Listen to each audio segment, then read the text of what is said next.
Why do I even bother?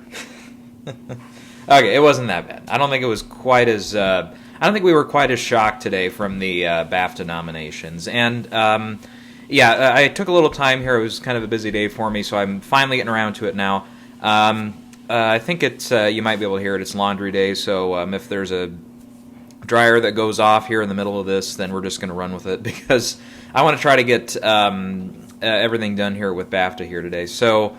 Yeah, I guess in general here we'll start with the films that were kind of up toward the top, getting a bunch of nominations and stuff. Dune led all films with 11 nominations, which isn't too surprising. I think we probably could have guessed it was going to be that one, or if Belfast had a really good day, maybe that one was going to lead, or Power of the Dog would be pretty close there. Power of the Dog does have 8 nominations. Let's see, then we had, I think it's just Belfast was 6 by itself, yeah. And then we had West Side Story and No Time to Die, both with 5. And we'll round out, I think I just count 3 films that have 4 nominations. That's Don't Look Up, King Richard, and Cyrano all had 4 nominations. So, yeah, there's otherwise a good mix of films that got a couple nominations or 3 nominations in there. So yeah, we'll go ahead and we'll run down what's in, and then we'll talk about, okay, so what does this mean? You know, what's the big deal and all that. So the film category, only 5 nominees here. I was actually pretty close on this one. I got 4 out of 5, so I'm not too terribly shabby on that one. Your nominees are Belfast, Don't Look Up, Dune, Licorice Pizza, and Power of the Dog. Now, Licorice Pizza, I was like, okay, I wasn't really a firm believer in this one doing extremely, extremely well at BAFTA. So, yeah, so that one I'm like, okay, yeah, I guess, you know, whatever on that one. But that one, yeah, it actually did get a few really higher up nominations here today, which really, I think, it wasn't, you know, struggling, I don't think, in the Oscar conversation by any means. But I looked at it, and I made one switch a couple of days before the BAFTA, or it was like the night that I did the last video there of final BAFTA predictions, and I made one switch with Licorice Pizza. I had it in editing, and then I took it out, and I put King Richard back in, based on its Ace Eddie nomination there. And yeah, then I looked at it again, and now I'm like, okay, well, now I've got it down to 3. I've got it Screenplay, Supporting Actor for Bradley Cooper, and Picture, and that's it. So I'm like, huh, okay. I'm like, well... And I kind of looked, I'm like, where else can I put it? And it's like, well, there's not really, nothing else is really standing out to me right now. So, anyways, so now after their vote here today, I'm like, okay, and again, we'll get to the director race in a minute here, but that really does make me say, okay, maybe Licorice Pizza with outside of the U.S. is actually getting a few good notices there. So that's good. Otherwise, West Side Story was the one I had in that missed here, and it overall, I think, struggled here at BAFTA. And it's odd because we were talking about last time how it has actually, you know, done okay at the guilds. It's just missing, and then I started naming off. Okay, it missed the Cinematographers Guild, missed the Editors Guild, and the Ensemble Prize at SAG. So I'm like, ooh, there's quite a few. That's 3 pretty big guilds there that did not include it. So I don't know if that necessarily means the film's in huge trouble at the Oscars by means. I still think it's going to be a film that's in the mix for, I would say, boy, I mean, I'm trying to think of what the smallest number could be that would make sense, but it's like, I really don't see it getting less than 5 nominations. I think, I mean, Picture is really safe. Yeah, I mean, after that, it's like, okay, Supporting Actress, we're pretty sure. At least 1 or 2 techs, it's like, okay, well, that gets 4 for sure. But, you know, again, I would lean closer to 5, 6 plus on this one. So, yeah, we'll get to it here. But, yeah, that one, just here at BAFTA, it's like, okay, it showed up in some odd places, and then it was, you know, kind of missing from other categories, really for not a big, huge, no big rhyme or reason there. So, yeah, I don't know. We might get into the ones that it missed there, but, yeah, those are your nominees for film. And we got that weird director category. So the 6 nominees here are And I think they have these just by alphabetical by the film, so we're just going to go with what they have here. Aleem Khan for After Love, Ryosuke Hamaguchi for Drive My Car, Audrey Dewan for Happening, Paul Thomas Anderson for Licorice Pizza, Jane Campion for Power of the Dog, and Julia Ducournau for Titane.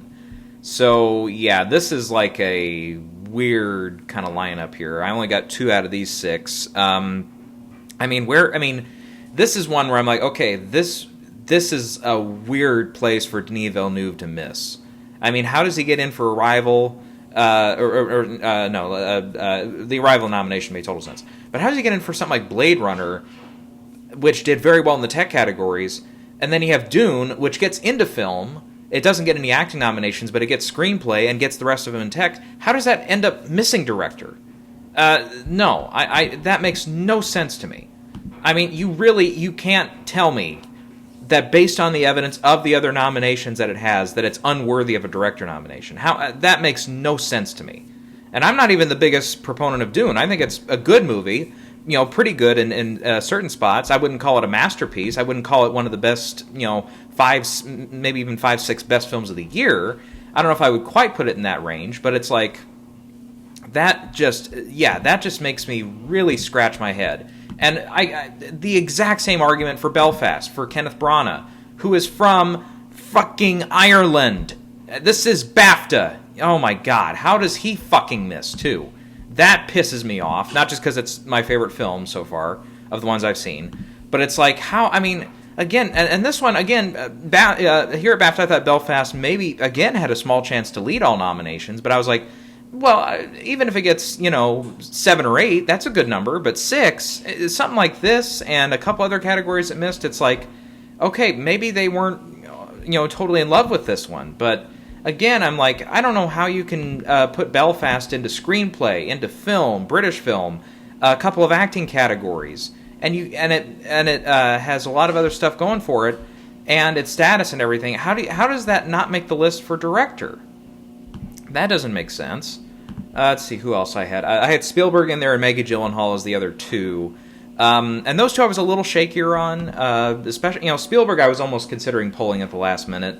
And now here at the Oscars, that really makes me think, okay, because of the DGA5 were Campion, Branagh, Villeneuve, Spielberg, and Paul Thomas Anderson. That really makes me consider now, okay, does that make Spielberg the vulnerable one now, just because of how West Side Story's done at the different guilds there? Or is it Branagh? Is that like all of a sudden like a Martin McDonagh that misses, or a Peter Farrelly that misses? Some of these directors who have a film that is lining itself up to be a really, really high Best Picture nominee, all of a sudden just tanks in that director's branch. That really does, because I've been second place at the Oscars. I'm like, and I had him leading for a while there. I'm really thinking he is very much on a hot seat right now. If even the Brits can't put him in over certain directors who, I'm sorry, have no shot at the Oscars, that just makes no sense to me, how that just tanked all of a sudden.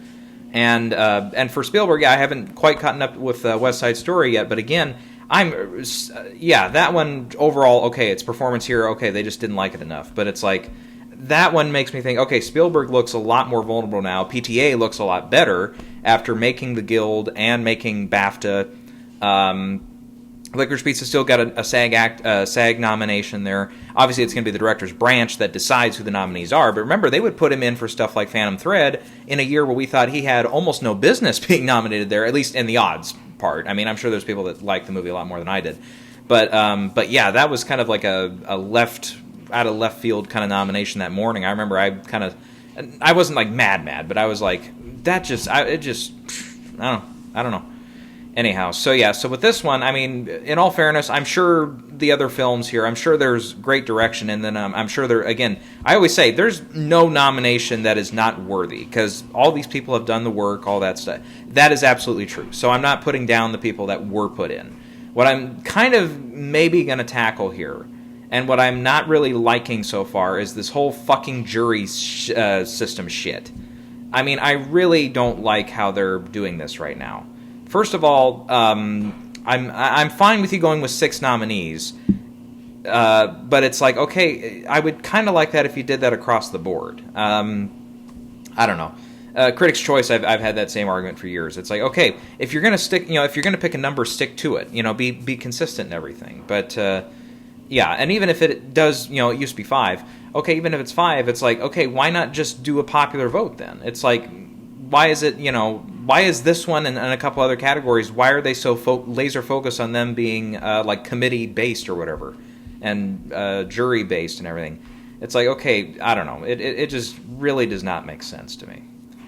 I don't know. Maybe somebody smarter than me out there can explain it and explain how it's good or something, but I don't know.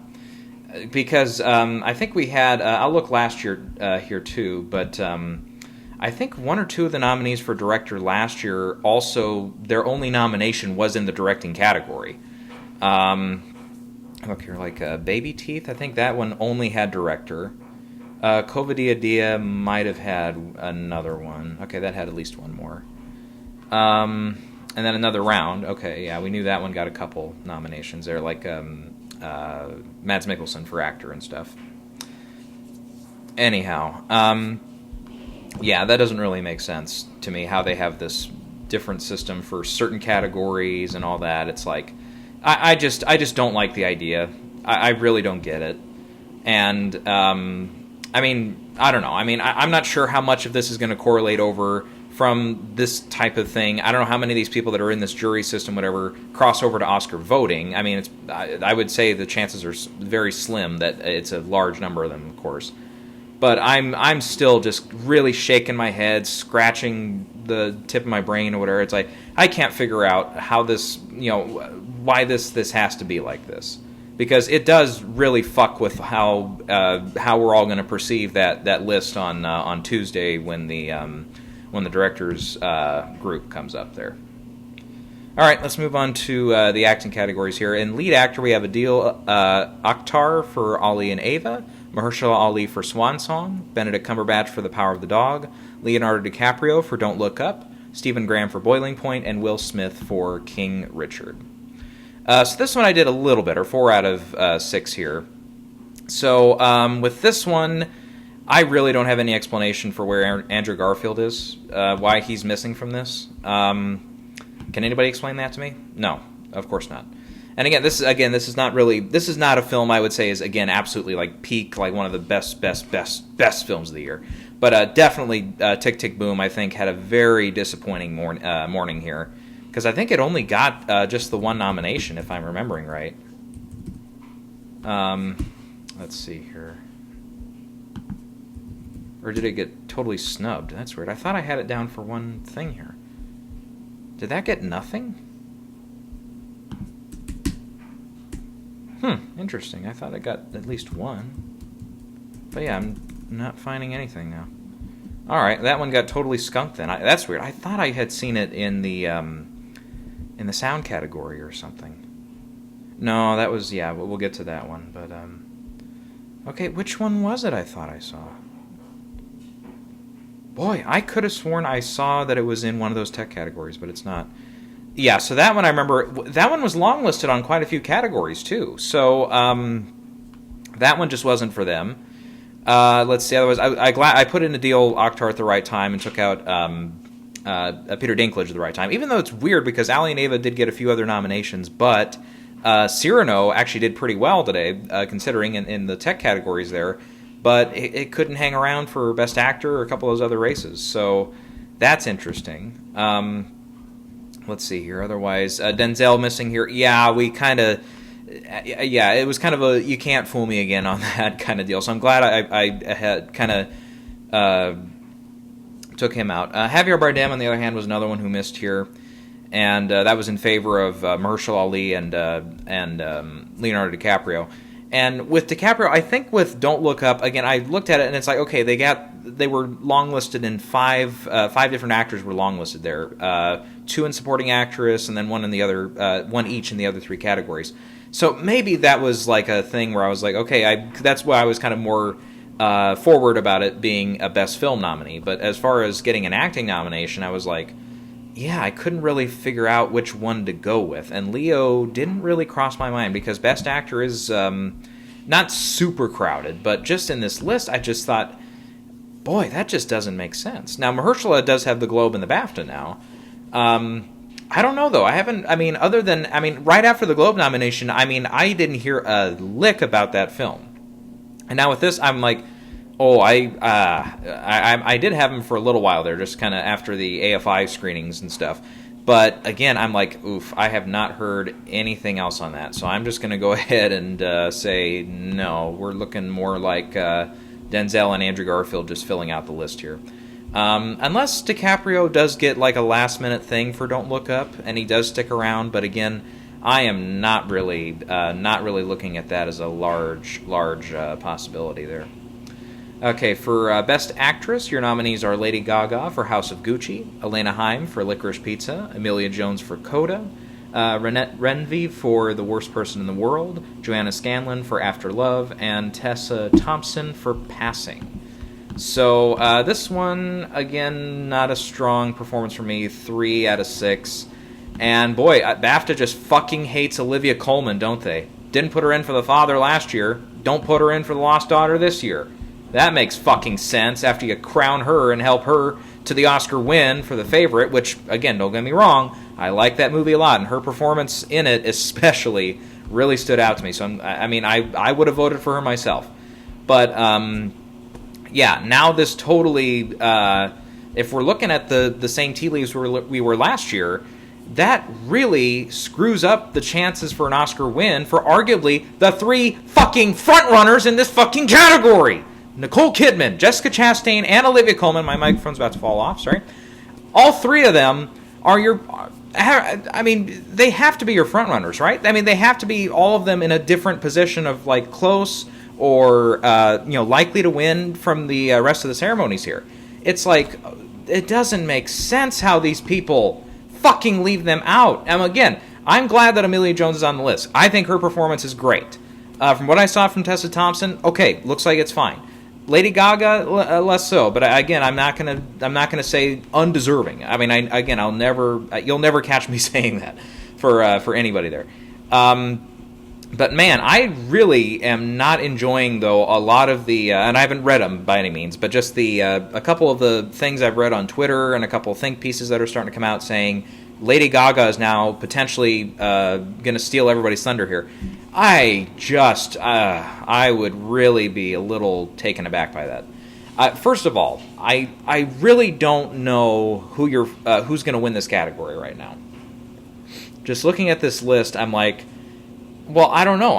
House of Gucci didn't get much other love. It's not in supporting actor. It's not in film. It's in British film, but yeah, Licorice Pizza. Okay, I don't know if that's I don't know if that one's going to win Best Actress though. Not having seen the film, maybe she's worthy of it and totally wonderful, and I'm sure she is. But yeah, that one to win over, I don't know. Emilia Jones, yeah, okay, no. I really don't know between the other 3, Renvy, Scanlon, and Thompson. I'm like, I don't know who to go with here. At least last year we were thinking, okay, like I did the Bucky McRae thing, but it's like, okay, we knew she was an outside chance. Otherwise, it was going to be either Frances McDormand or it was going to be,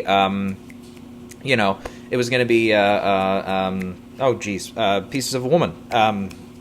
Vanessa Kirby. I got there. Yeah. Now, one thing, though, we got to remember, though, from last year is Best Actress also last year was all fucked up over here at BAFTA because you didn't have, obviously you didn't have Pieces of a Woman was here. No, sorry. Promising Young Woman. You didn't have, oh, God. Oh, Jesus Christ. My memory from last year's family. You didn't have Viola Davis. You didn't have Carey Mulligan. You didn't have Carey Mulligan. You didn't have who was the third one that we were? She didn't make the long list. That's right. For the Billie Holiday one. That's right. Yeah. Okay. I don't know. I'm a little worked up from all the current stuff. I'm kind of have to swap my brain around everything from last year. Yeah. So it's like, again, I'm like, okay, it's fine to put in who you want to put in, but just remember that, the more choices you go there, And the further away you get from Oscar stuff, it's like, okay, again, unless it's like last year where, kind of magically all 8 of these categories lined up in the top categories, you're really not really helping with being in line with everybody else. Now, it's okay if you don't want to be in line with everybody else. Just, again, it's like, I don't know. It's weird because, I don't know. These nominees just, I don't know. I don't know. Next year I'm just going to have to pull random fucking numbers and just put them in, and that'll do better, I'm sure. I don't know. I don't know. Having seen those top 3 competitors there, Olivia Colman, Nicole Kidman, and Jessica Chastain, I don't understand a universe where you can have 6 actresses listed and you don't include any one of them for their particular performances this year. It's just mind-boggling. It's absolutely just craziness. And again, I don't understand why you have to have a fucking jury deciding the fates of all this stuff going on. Now, don't get me wrong. This is just award stuff. They're throwing money away at this. It's it's money the industry has and all that stuff. Whatever. But it's like, I don't know. Just as somebody who follows this stuff and everything, it's like, I just don't. I don't like way too many wrenches thrown in there.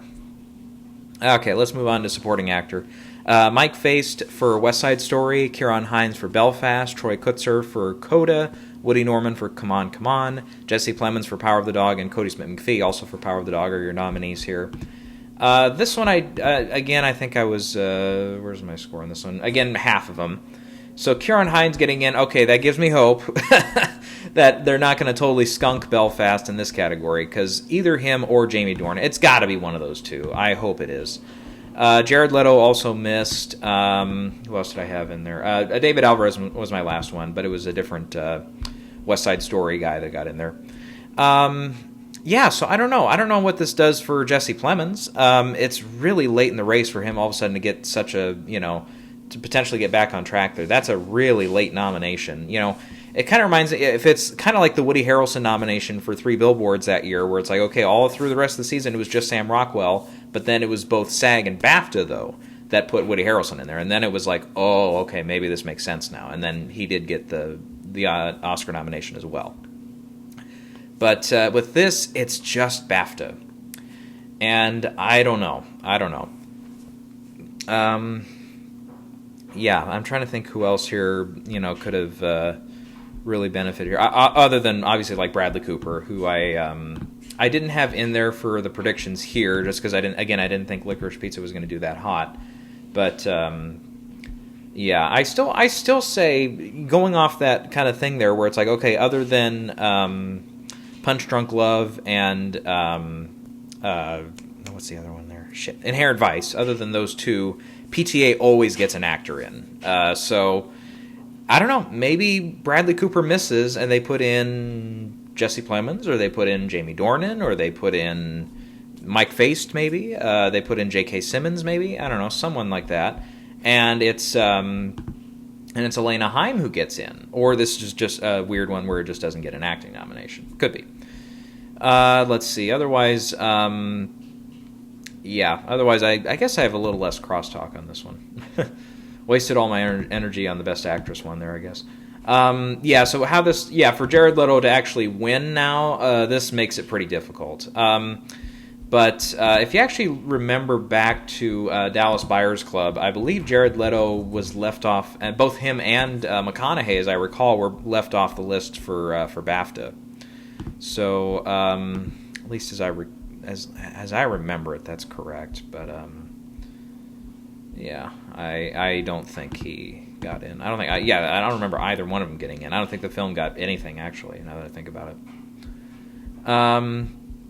As far as who's going to win, I mean, Cody Smith-McPhee is now looking really solid now. I mean, he hasn't missed anywhere. He has a chance to actually winning the Rising Star Award as well. Because, Troy Kutzer, I think he's going to be glad to be there, but I don't know. I'm just not getting a sense that his is going to be one that follows all the way through. Ciarán Hinds as well, missing at SAG. I don't know. That one also feels like, okay, that makes it really difficult for him to pull off a win. So, yeah. Let's see. In supporting actress, you have Catriona Balfe for Belfast, Jessie Buckley for The Lost Daughter, Ariana DeBose for West Side Story, Ann Dowd for Mass, Ajon Ellis for King Richard, and Ruth Negga for Passing. So I believe I had Ruth Negga, and I took her out in favor of Catherine Hunter. So that, yeah, I could have had 4 out of the 6 here. Vanette Robinson was one I had in there to kind of be one of those, nominees that just kind of sneaks in there or whatever, but for Boiling Point. But yeah, that didn't work. And also, this is arguably one spot where it's like, okay, Power of the Dog really only missed a nomination today in this category for Kirsten Dunst. So, I don't know. Again, I think Ariana DeBose has kind of started. I mean, if she hasn't started, I think probably a couple weeks ago she kind of took center frame. I think in this race. So otherwise, Ajon Ellis getting back in is a good sign. I thought she was, because she missed SAG, and I was like, oh, that looks like a Regina King thing all over again. I think we mentioned that last time. But her getting back in and King Richard doing good here, not great, not like outstanding, but still doing, getting a few good notices here at BAFTA. And again, I didn't again think this was particularly going to be a movie that BAFTA was going to go head over heels for. That's a great sign, I think. And then, so now I'm kind of thinking here at the Oscars, it's like, okay, I think it comes down, because Marlee Matlin I'm still hanging on to for Coda, and I still think, I don't know, I still think that one is very possible. But with Ruth Negga now, she got in everywhere, I think, except Critics' Choice, if I'm remembering right. Or did she get Critics' Choice?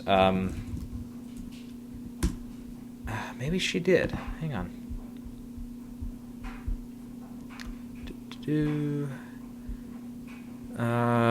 She's in there for Indie Spirits. Yeah, I think I might have looked over that. Screen Actors Guild.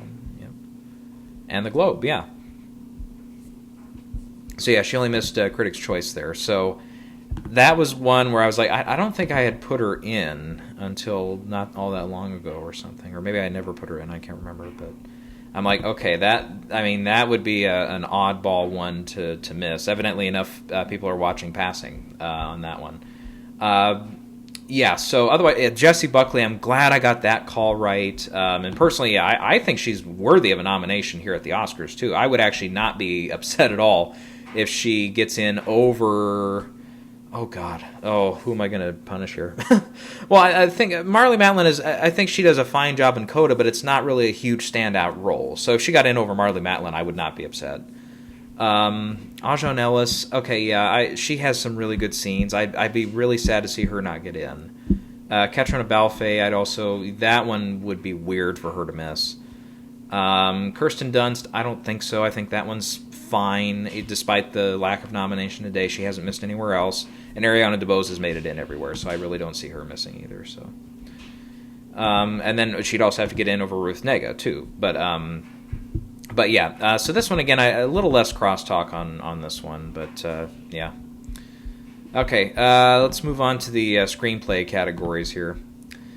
Starting with the original screenplay, we have Being the Ricardos, Belfast, Don't Look Up, King Richard, and Licorice Pizza.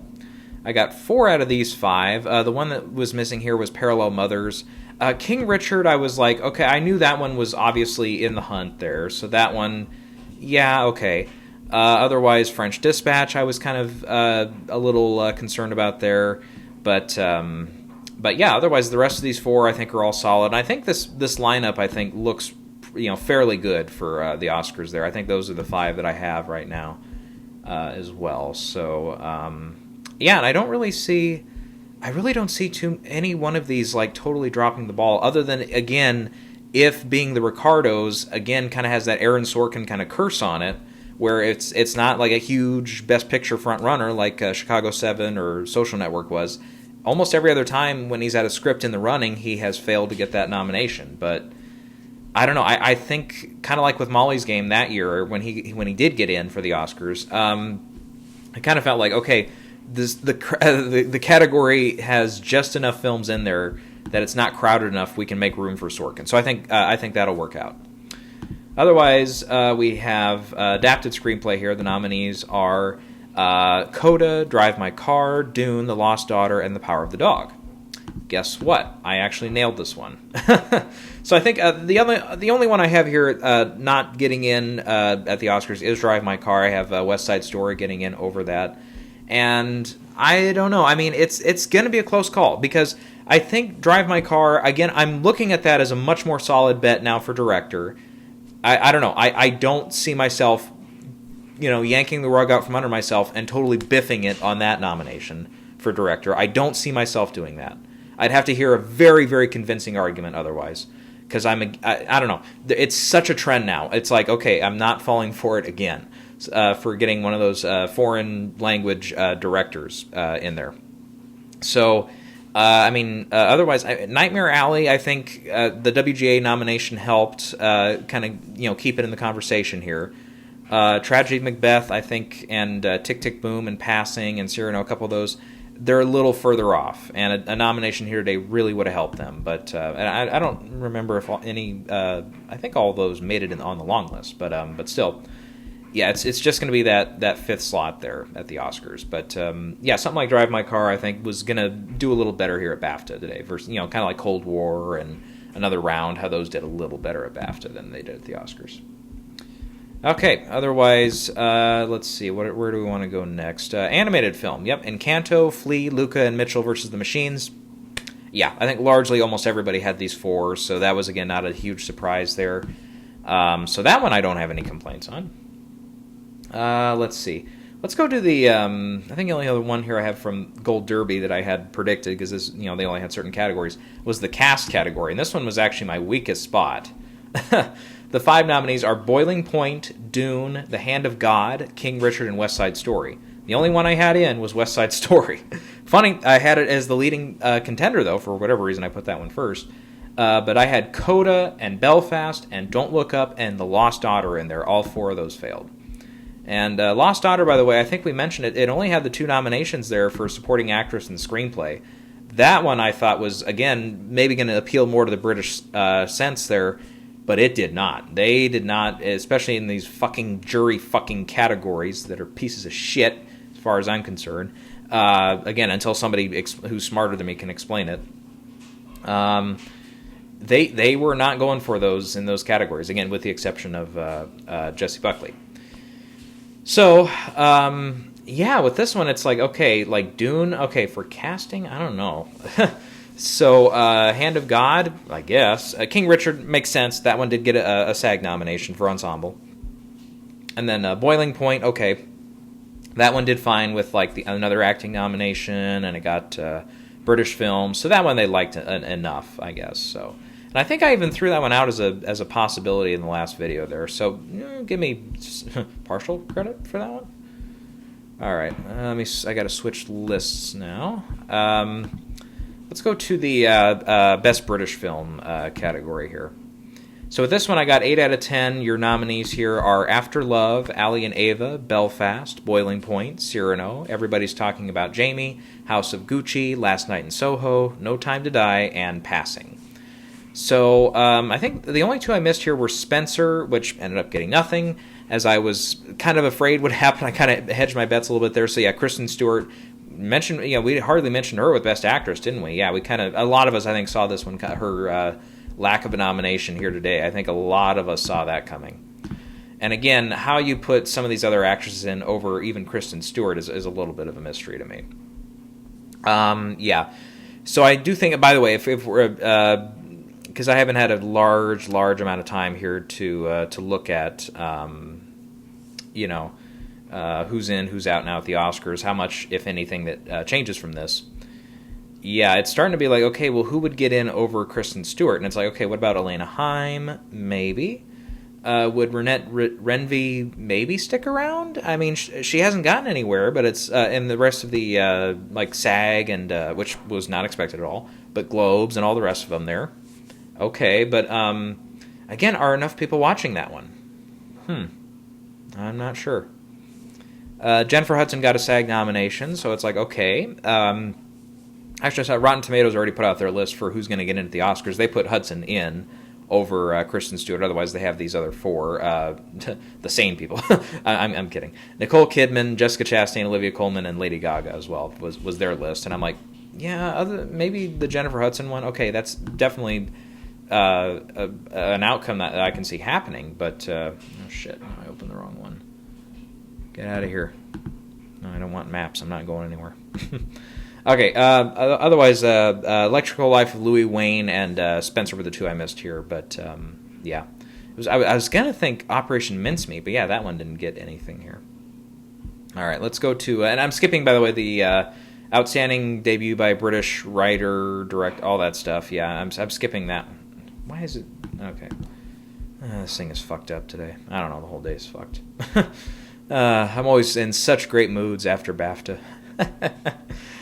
See, I don't think I had predictions for it, but we can mention film not in the English language. Nominations are Drive My Car, Hand of God, Parallel Mothers, Petite Maman, and The Worst Person in the World, which I think is going to be pretty close for the Oscar nominations. Obviously, Parallel Mothers is ineligible there.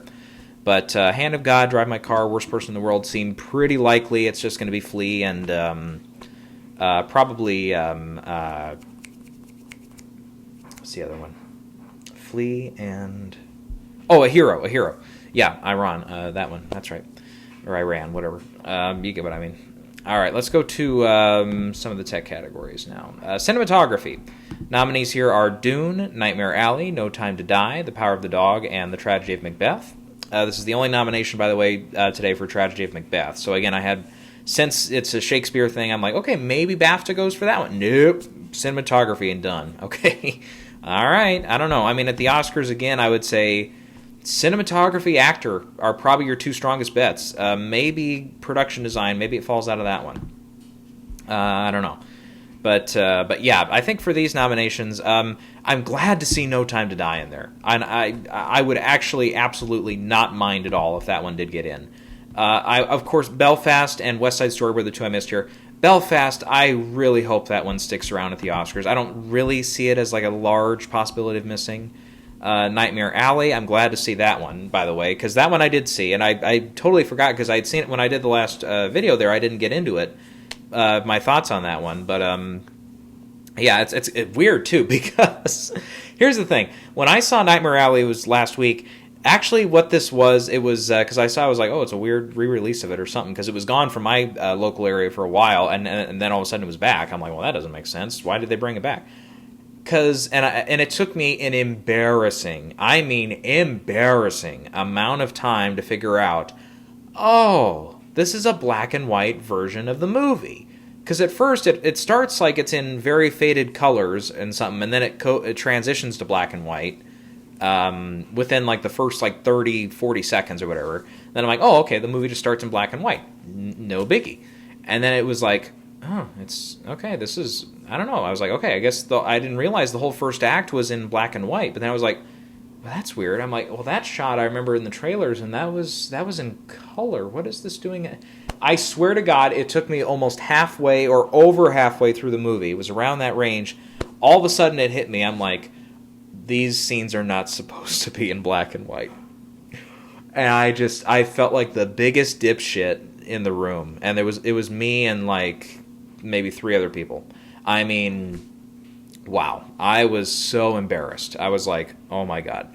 And I have to say, though, for the movie being in black and white, there are some shots where I'm like, okay, that looks great. Absolutely great in black and white. There's other times, and actually quite a few, where I looked at it, I'm like, okay, that's just somebody who's playing with the color on their TV set, and they turned the color down, and now it's just in black and white. Because there's a couple moments where I'm like, okay, it's actually kind of difficult to make out, some very specific details and stuff. So I can't overly criticize the movie there, because obviously I'm only criticizing that version of it, not the original release version or whatever in color. But still, as far as the rest of the movie goes, I had a fairly good reaction to it. I was entertained. It, for 2.5 hours, I didn't think it was actually an extremely long, boring film by any means. There were certainly parts where I kind of lost interest a little bit. There were some parts that were a little slower than others.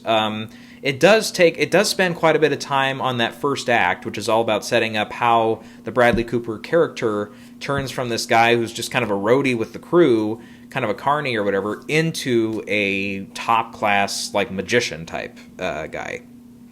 And by the way, though, when I read one of the early stuff was talking about Cooper's performance in the film, they said this is probably one of his career best.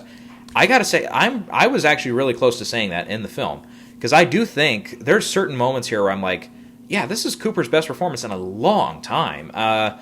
For me, Star is Born is probably...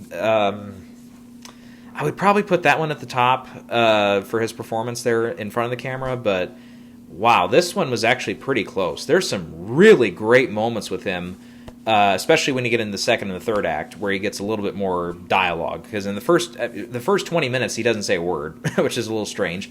And then his dialogue is very kind of mixed in there in the first act, where it's kind of like he's just kind of sitting back and learning the tricks of the trade and everything, and all that stuff I thought was pretty good. And there's some good insights. Like there's one insight they give into the people who can like guess objects that people are hiding behind their backs and stuff and all that if you're blindfolded and all. Like all that stuff, like how they went into that stuff, I was like, whoa, that is cool. Like that's a great thing that I had no idea. And maybe it's not true in real life and it was just something they invented for the film. But that I thought was just absolutely fascinating. And yeah, otherwise, from what it looks there, yeah, the cinematography is great. The production design is just gorgeous. It just really with those, kind of somewhat depressing kind of late 30s, early 40s, like circus and carnival stuff.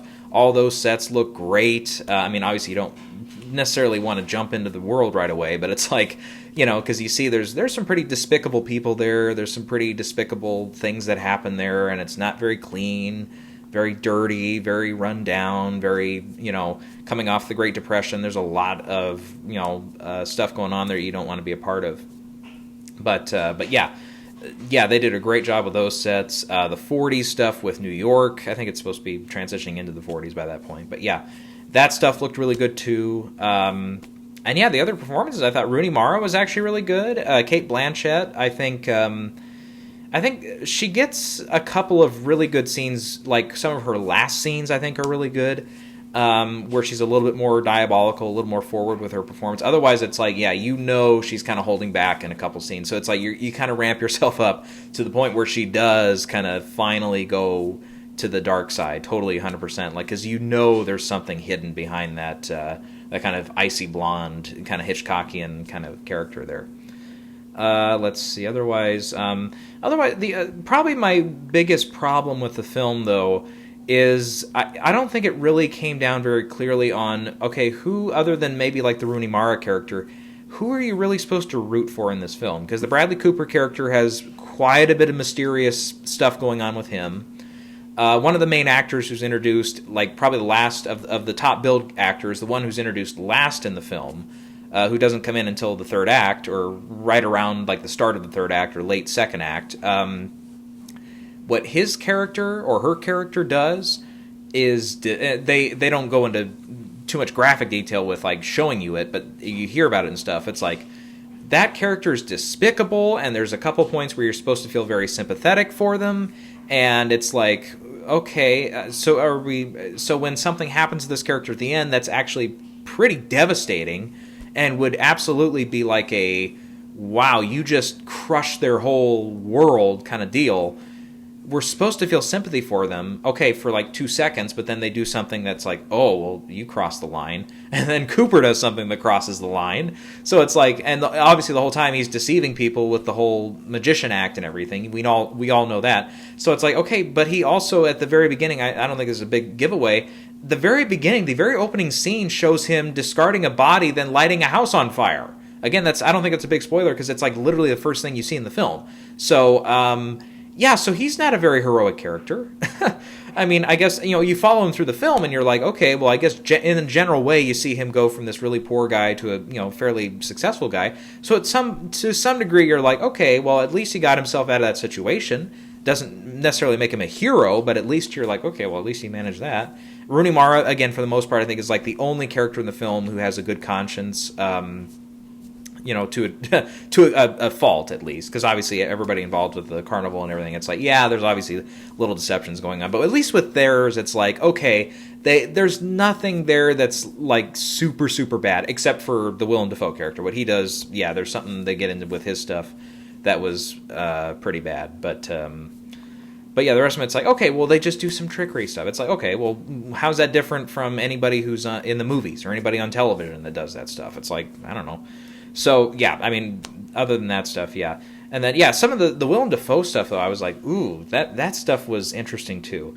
And the way the film ended, though, I thought was actually a really good note to end the film on. It's something where it's like, okay, it clicked for me. I'm like, it took me, again, probably a second longer than it should have, but when it gets to a certain point, there's a couple lines of dialogue that start to come back, and you're like, oh, I see what's coming next. And then I was like, and then I said, and then they say the line back to you in the film. I was like, oh my god. Okay, that, again, I wish I'd clicked on it just a little bit, gotten to it a little bit sooner there. But still, again, I have to say I was pretty entertained by the movie, and it's again really great looking in the production design part. Again, in color, I would assume it looks great too, cinematography wise. Costumes look good, pretty well directed from Del Toro, I gotta say. Again, some of the camera work and some of his style and stuff is in there, and shines through really well. Not a terrible script. There's a couple parts that get a little wordy and stuff here and there, but it's like, okay, it's kind of fitting the era that it's in and stuff. So yeah. Anyhow, so yeah, I guess that's kind of my say on it. I think I'm leaning on an 8 out of 10 for this one. I was I was thinking 7 or 8, but I'm like, yeah, I think there's enough enjoyable stuff in it. I'm going to give it an 8 out of 10. And I would definitely say, yeah, if you're into it for, it's not quite as, I thought it would be a little bit more like bloody, like, kind of overly graphic in a couple spots. It doesn't quite get that bad. There's a couple parts, again, mostly in the third act, that do get a little more graphic, but even then, most of it is fairly contained. It's not like quite like Shape of Water in a way where it's like, okay, well, there's literally like, what's her name? Sally Hawkins is like nude for 20 seconds or whatever, or masturbating in the bathtub or whatever, and there's not a part where the sea monster chews somebody's fingers off or whatever. It's like, yeah, it doesn't quite get to that part, that level of it there or whatever, but yeah, there's still a couple kind of darker moments like that in there. Yeah, so I guess that's all I got to say on that one. But yeah, so again, I think the only two I have to catch up with now are Licorice Pizza and West Side Story. Okay, we spent time on that. Let's see. Otherwise, cinematography. Let me skip here. I think I mentioned, yeah, the two. Belfast. Yeah, so my 5 right now, again, are Dune, Tragedy Macbeth, Belfast, West Side Story, Nightmare Alley. So I'm leaving out Power of the Dog, which feels weird, but I'm like, we're literally looking at 6 films for 5 slots here, so it's like one of these is gonna go. And again, West Side Story missed here, and it missed at the Cinematographers Guild, so on paper it would make... sorry, I went the buzzer. Okay, so, yeah, now it would be a little quieter, I can kind of think. And I don't feel like I have to yell as much, probably, because I was probably worried about covering that up. But with West Side Story, though, that one on paper makes sense for why it would miss here, because it did miss BAFTA, it missed the Guild. Belfast also missed at BAFTA, and again, that arguably should have been a place where it did better, so it's like, okay, well, that doesn't make sense. So, yeah, it's like, okay, and then Power of the Dog, though, is arguably a front-runner for Best Picture, so it's like, why would that one miss? Why did 12 Years a Slave miss? That's kind of my thinking on it there. On the other hand, though, when we get to it here in the editing category, which is probably one of the next ones we'll get to here, actually, Power of the Dog is missing there at BAFTA, so that might be, other than Kirsten Dunst, like maybe the only other place where Power of the Dog maybe struggled ever so slightly. Okay, let's see. Let's move on to costume design here. Nominees here are Cruella, Cyrano, Dune, The French Dispatch, and Nightmare Alley. So I think for this one, for the predictions, I got 3 out of 5? Yeah, I also got 3 out of 5 on this one. Again, West Side Story was missing here, and House of Gucci was missing here, which is a little strange. House of Gucci I don't think is going to miss at the Oscars. West Side Story I can see falling out in favor of French Dispatch, maybe? And maybe Cyrano I think is going to have a play there. But yeah, I'm really looking at French Dispatch getting in. I'm just not sure... Okay, would I maybe take out Nightmare Alley? Maybe. I don't know. That one feels a little shakier for me. I might consider that one there. Here's the editing category. Here your nominees are Belfast, Dune, Licorice Pizza, No Time to Die, and Summer of Soul, or which is the documentary, which is a really nice surprise for that category. So with that one, I don't think anybody had Soul in there. I mean, we mentioned it on the long list. We were like, oh, okay. But I only got 2 out of these 5. Belfast and Dune I had. Otherwise, Power of the Dog I had in there. Don't Look Up I had in there, and West Side Story. And again, West Side Story missed the ace editing for comedy musical, which is weird on the surface there. So again, I put, and I'm thinking now, okay, I took Licorice Pizza out for editing, and I put King Richard back in, but I'm like, ooh, maybe it's okay to keep King Richard in. Now, obviously, I think if King Richard had gotten in here at editing for BAFTA, then I would have been sold. I would have been like, okay, I'm not moving that one. But yeah, I think this is starting to increase No Time to Die's chances here. I'm going to look here because I can't remember if Skyfall also got an editing nomination, because that one we looked at last time there. It did at BAFTA. Okay.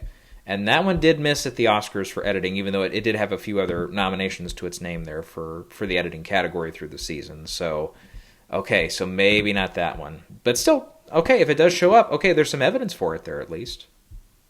Otherwise, I think Don't Look Up, I think, is definitely still going to be in play here. Licorice Pizza, I'm considering. Okay, so do I take out West Side Story? Do I take out Power of the Dog? I'm not sure. Gotta think about that one. And yeah, again, this does legit feel like we've got 6, 7, arguably 8 with Tick Tick Boom. 8 films that are really gonna fight for nominations here. So yeah, that's gonna be one that'll be interesting to watch there on the morning of nominations and see what's in and what's out. Makeup category is next. This one I did a little better on. Nominees here are Cruella, Cyrano, Dune, The Eyes of Tammy Faye, and House of Gucci. So I think Cyrano is the only one I missed here. And I had No Time to Die, just kind of as a filler for that one. Let's see. Otherwise, over here I have. I'm going a little off the beaten track with a couple nominees. Not a huge, not like a super long.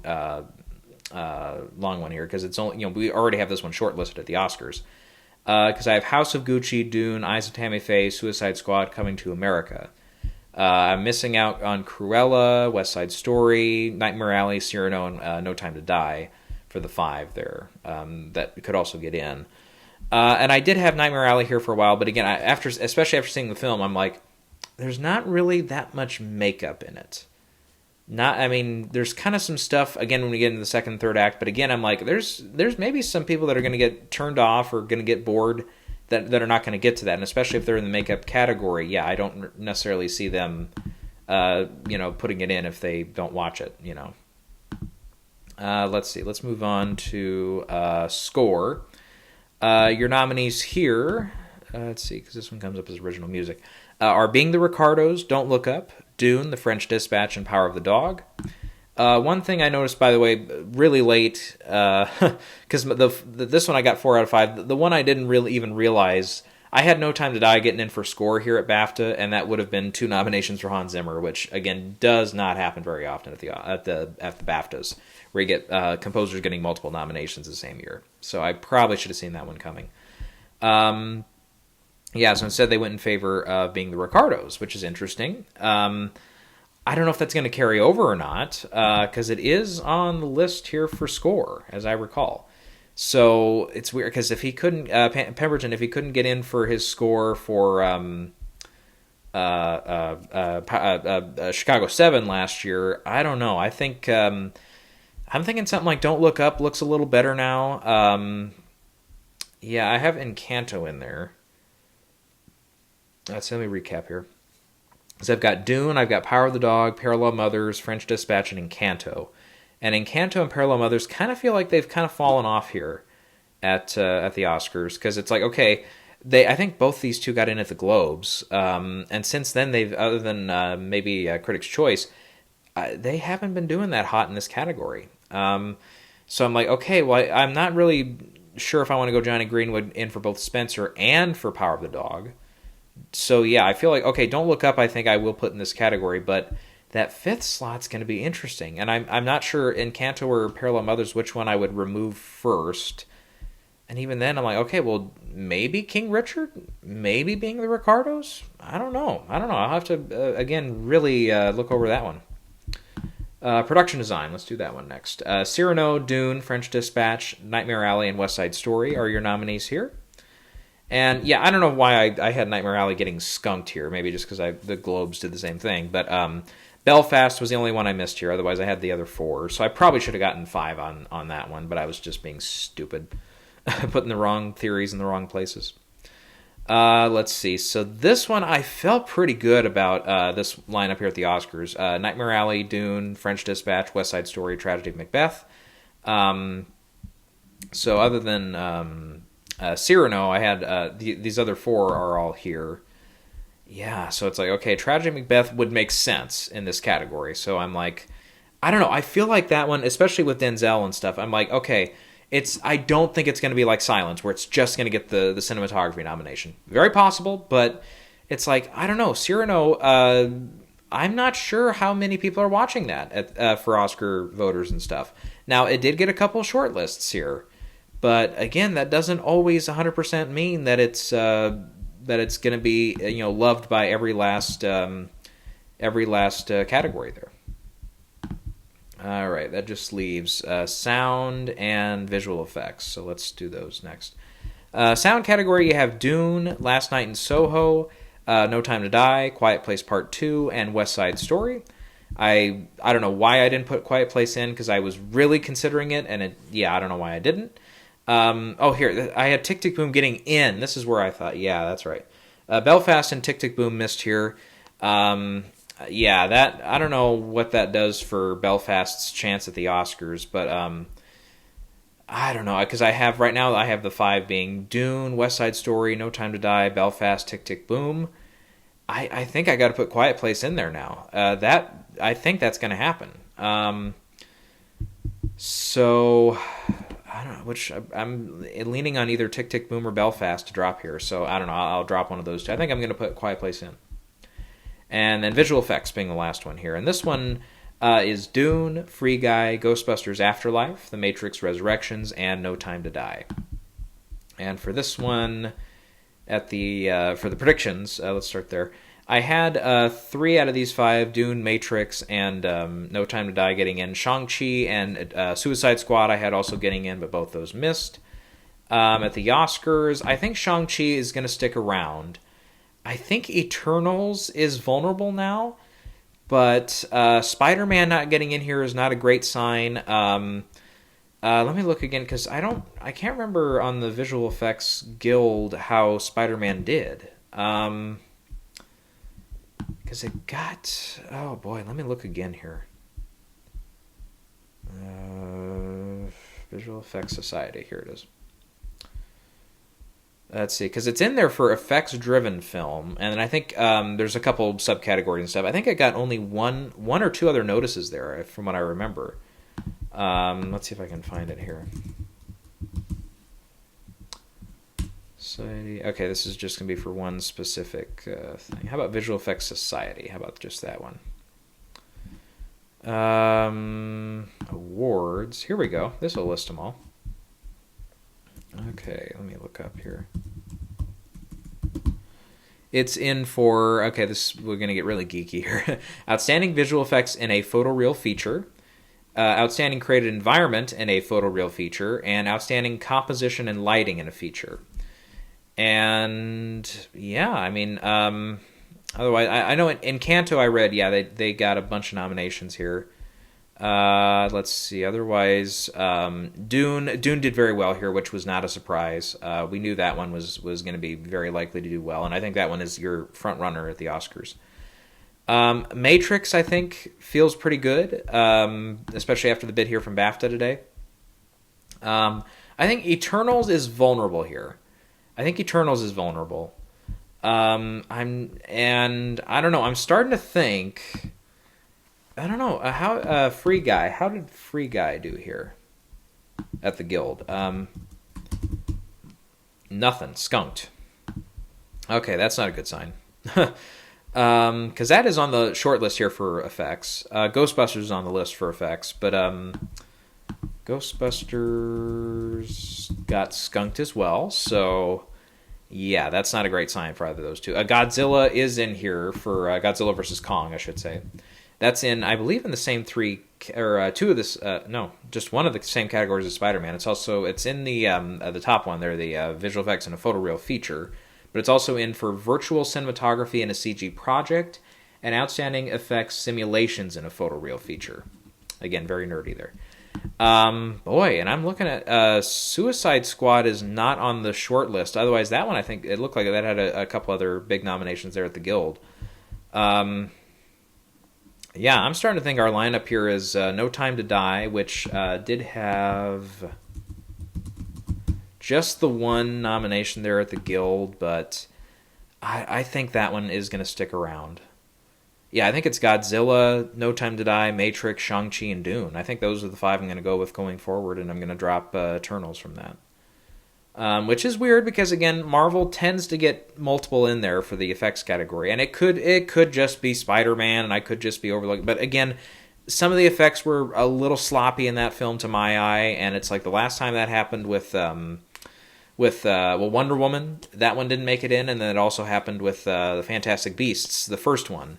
And that one didn't make it in. Even though, again, those were 2 fairly popular picks there.